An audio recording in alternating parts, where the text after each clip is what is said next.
Hello students, welcome to my channel. तो आज के क्लास में हम एक नया टॉपिक की शुरुआत करने जा रहे हैं।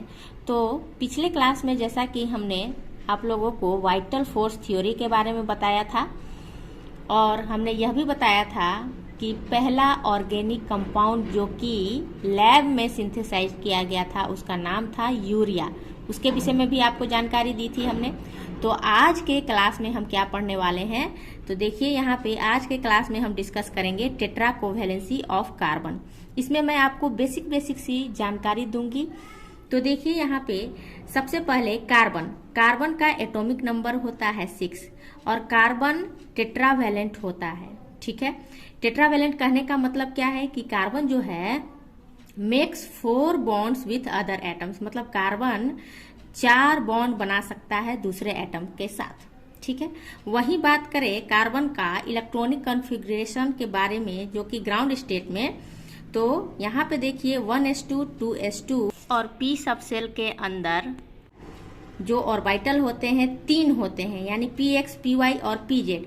तो यहाँ पे 2px में 1 इलेक्ट्रॉन होता है, 2py में भी 1 इलेक्ट्रॉन होता है और 2pz में 0 इलेक्ट्रॉन होते हैं। इसका इलेक्ट्रॉनिक कॉन्फ़िगरेशन हो गया कौन सी स्टेट में, ग्राउंड स्टेट की बात कही जा रही है। ठीक है, तो यहाँ पे जब हम बात करते हैं कार्बन के स्ट्रक्चर की, तो यहाँ पे देखिए यहाँ पे हमने कार्बन का स्ट्रक्चर बनाया है। ये है कार्बन का न्यूक्लियस और ये है कार्बन का फर्स्ट सेल, जो कि कार्बन के फर्स्ट सेल में 2 इलेक्ट्रॉन होते हैं और कार्बन का जो आउटर मोस्ट सेल में कितने इलेक्ट्रॉन है, देखिए 4 इलेक्ट्रॉन होते हैं, 1 2 3 4। और इस आउटर मोस्ट सेल को ही हम लोग क्या कहते हैं, वैलेंस सेल। क्या बोलते हैं, वैलेंस सेल। और वैलेंस सेल में कितने इलेक्ट्रॉन है, 4 इलेक्ट्रॉन है। अब कार्बन के एटम को जब स्टेबल होना होगा तो वो 2 काम कर सकता है स्टेबल होने के लिए, या तो वो अपना ऑक्टेट पूरा कर ले या तो वो अपना ड्यूप्लेट पूरा कर ले। अगर कार्बन 4 इलेक्ट्रॉन को गेन करता है और गेन करके वो क्या कर लेगा, वो अपना ऑक्टेट को पूरा कर लेगा और पूरा करने के साथ ही वो क्या हो जाएगा, स्टेबल हो जाएगा। ठीक है, अगर वो 4 इलेक्ट्रॉन को गेन करता है तो यहाँ पे कार्बन पे C4 निगेटिव चार्ज होता है। वहीं बात करें अगर कार्बन को स्टेबल होना है तो वो अगर 4 इलेक्ट्रॉन को लॉस करेगा तो वो उसका ड्यूप्लेट पूरा हो जाएगा और ड्यूप्लेट पूरा होकर वो स्टेबल हो जाएगा। तो यहाँ पे जब कार्बन जो है 4 इलेक्ट्रॉन को लॉस करेगा तो यहाँ पे लॉस करने के बाद कार्बन पे C4 पॉजिटिव चार्ज आ जाएगा। ठीक है, तो क्या कार्बन का 4 इलेक्ट्रॉन गेन करना या फिर 4 इलेक्ट्रॉन का लॉस करना पॉसिबल होगा?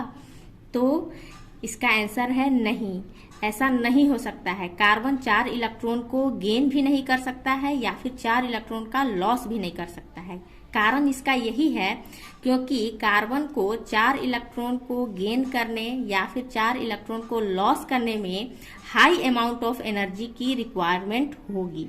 ठीक है, तो जिसके कारण हाई अमाउंट ऑफ एनर्जी की जब जरूरत होगी, इस वजह से कार्बन जो है 4 इलेक्ट्रॉन को गेन भी नहीं कर सकता है या फिर 4 इलेक्ट्रॉन का लॉस भी नहीं कर सकता है। ठीक है, तो देखो यहाँ पे कहा जा रहा है not possible in general chemical reaction, जो कि साधारण केमिकल रिएक्शन में यह पॉसिबल है ही नहीं, यानी कि 4 इलेक्ट्रॉन का गेन करना या फिर 4 इलेक्ट्रॉन का लॉस करना। तो फिर क्या होगा ऐसी स्थिति में, therefore carbon do not form ionic bond. तब कार्बन जो है आयोनिक बॉन्ड का फॉर्मेशन नहीं करेगा। जब आयोनिक बॉन्ड का फॉर्मेशन नहीं होगा तो फिर कार्बन कौन सा बॉन्ड फॉर्मेशन करेगा, तो carbon always formed covalent bond. ठीक है, आयोनिक बॉन्ड का निर्माण नहीं कर पाएगा, तो ऐसी स्थिति में कार्बन जो है हमेशा कोवेलेंट बॉन्ड का ही फॉर्मेशन करता है। ठीक है, अब कोवेलेंट बॉन्ड कहने का मतलब है कि वैसा बॉन्ड जो कि शेयरिंग ऑफ इलेक्ट्रॉन के द्वारा बॉन्ड का निर्माण होता है, उस तरह के बॉन्ड को कोवेलेंट बॉन्ड कहते हैं। तो अब बात करते हैं कि कार्बन जो है कोवेलेंट बॉन्ड का फॉर्मेशन करता है। तो यहाँ पे देखिए tendency of carbon to form covalent bond. अब बात करेंगे कि कार्बन कोवेलेंट बॉन्ड आखिर किसके साथ बनाएगा। ठीक है, तो देखो यहाँ पे on the basis of electronegativity. Carbon जो है कोवेलेंट बॉन्ड बनाएगा किसके बेसिस पर? इलेक्ट्रोनिगेटिविटी के बेसिस पर। ठीक है, अब ये इलेक्ट्रोनिगेटिविटी क्या होता है? तो देखिए यहाँ पे the ability to attract the shared pair of electron towards itself. मतलब कि इलेक्ट्रोनिगेटिविटी उसे कहते हैं जो कि शेयर पेयर ऑफ इलेक्ट्रॉन को अपनी ओर आकर्षित करता है। फॉर एग्जाम्पल यहाँ पे देखिए HCl, तो यहाँ पे देखिए हाइड्रोजन है और क्लोरीन है।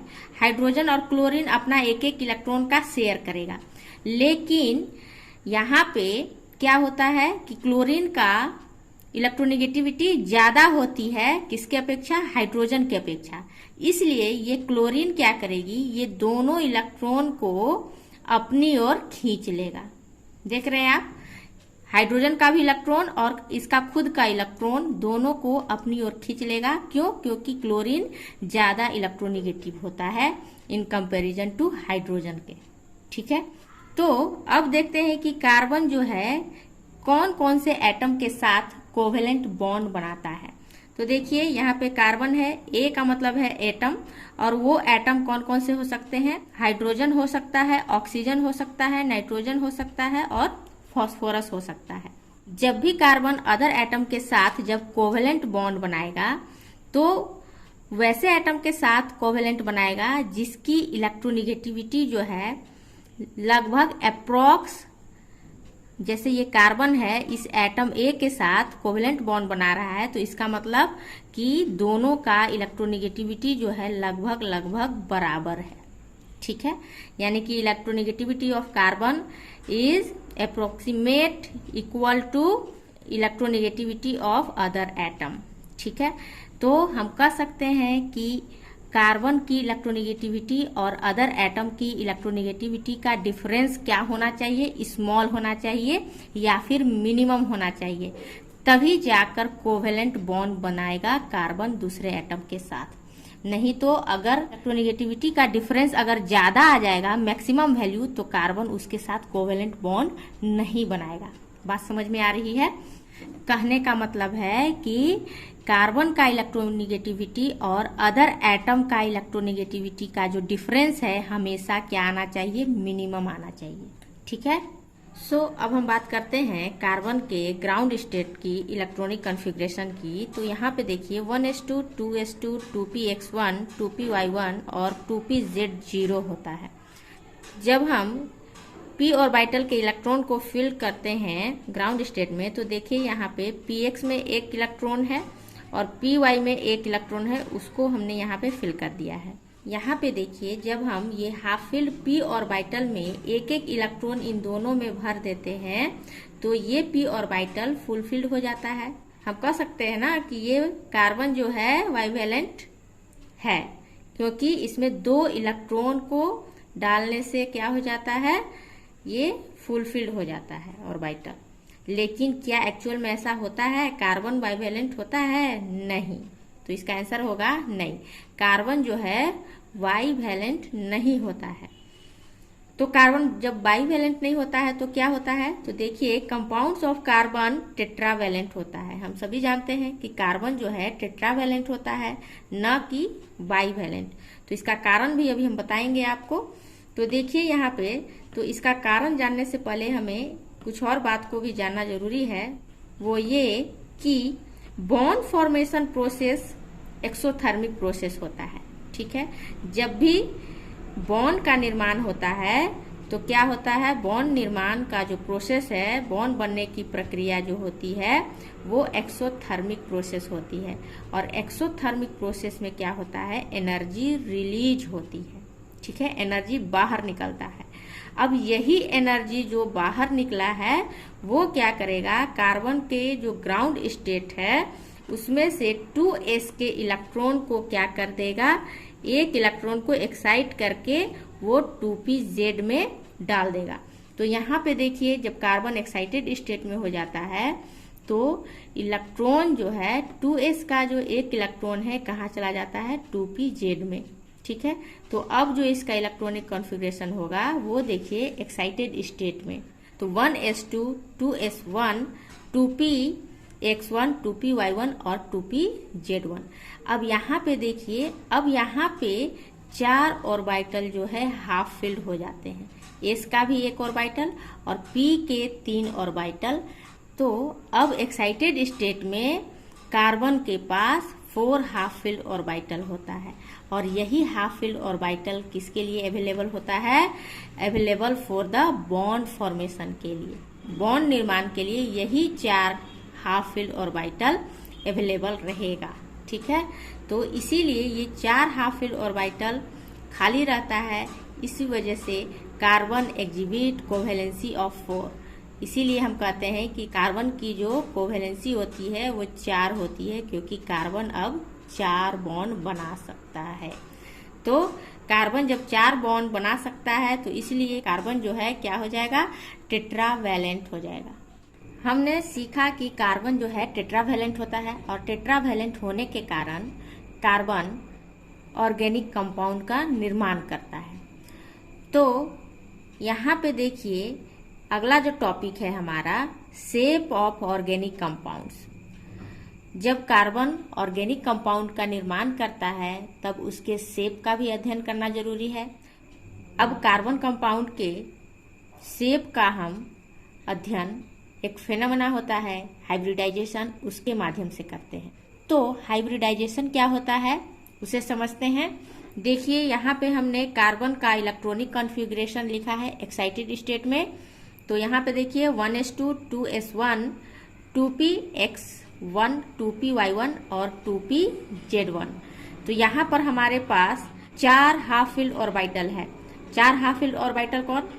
एक s ऑर्बिटल है और 3 p ऑर्बिटल है। और ये 4 हाफ फिल्ड ऑर्बिटल क्या है? यहाँ पे देखिए, ये चारों ऑर्बिटल जो है डिफरेंट एनर्जी के होते हैं और डिफरेंट शेप के होते हैं। जैसे यहाँ पे ये चारों ऑर्बिटल को यहाँ पे मैंने फिगर आउट किया है। वो देखिए, ये s ऑर्बिटल है, ये px ऑर्बिटल है, py ऑर्बिटल और pz ऑर्बिटल है। ये चारों ऑर्बिटल्स जो है वो डिफरेंट एनर्जी के हैं और साथ ही डिफरेंट शेप के भी हैं। डिफरेंट एनर्जी और डिफरेंट शेप होने की वजह से हम इन सभी का क्या कराते हैं? इंटरमिक्सिंग कराते हैं। ठीक है, तो इंटरमिक्सिंग कराने के बाद फिर क्या हो जाता है? वो 4 न्यू sp3 हाइब्रिड ऑर्बिटल का निर्माण करते हैं। देखिए यहाँ पे ये 4 sp3 हाइब्रिड ऑर्बिटल है। हाइब्रिड ऑर्बिटल मतलब कि जिसकी एनर्जी सेम हो और शेप भी आइडेंटिकल हो। ठीक है, यहाँ पे देखिए ये 4 हो गया, 1 2 3 4। ये चारों आपस में ये जो शेप नया तैयार हुआ, ये जो नया ऑर्बिटल बनकर निकला, ये ऑर्बिटल शेप में भी आइडेंटिकल है और एनर्जी में भी आइडेंटिकल है। ये चारों क्या हो जाएगा? sp3। ठीक है, यहाँ पे ये चारों ऑर्बिटल किस में हो गए? इक्विवेलेंट एनर्जी और आइडेंटिकल शेप हो गया इनका। ठीक है, जब ये चारों ऑर्बिटल इक्विवेलेंट एनर्जी और आइडेंटिकल शेप में हो जाते हैं तो ये चारों ऑर्बिटल अब अवेलेबल होते हैं बॉन्ड फॉर्मेशन के लिए। ठीक है, अब जाके बॉन्ड निर्माण होगा, यानी कोवेलेंट बॉन्ड बनेगा किसका? कार्बन का अदर एटम के साथ। अब बात करते हैं कि हाइब्रिडाइजेशन क्या होता है। तो देखिए, द फेनोमेना ऑफ इंटरमिक्सिंग, यहाँ पे देखिए इंटरमिक्सिंग हो रहा है। Intermixing of orbitals of same atom, मतलब एक ही एटम के अलग अलग ऑर्बिटल हैं। ये कार्बन के ही ना ऑर्बिटल हैं अलग अलग। हैविंग स्लाइटली डिफरेंट, ये सभी क्या है? अभी स्लाइटली डिफरेंट होते हैं। एंड फॉर्म्स न्यू ऑर्बिटल्स, अब उसके बाद फिर इंटरमिक्सिंग के बाद नया ऑर्बिटल्स का फॉर्मेशन होता है of equivalent energy and identical in shape, मतलब कि अब ये चारों की एनर्जी जो है आइडेंटिकल होगी और शेप भी सेम।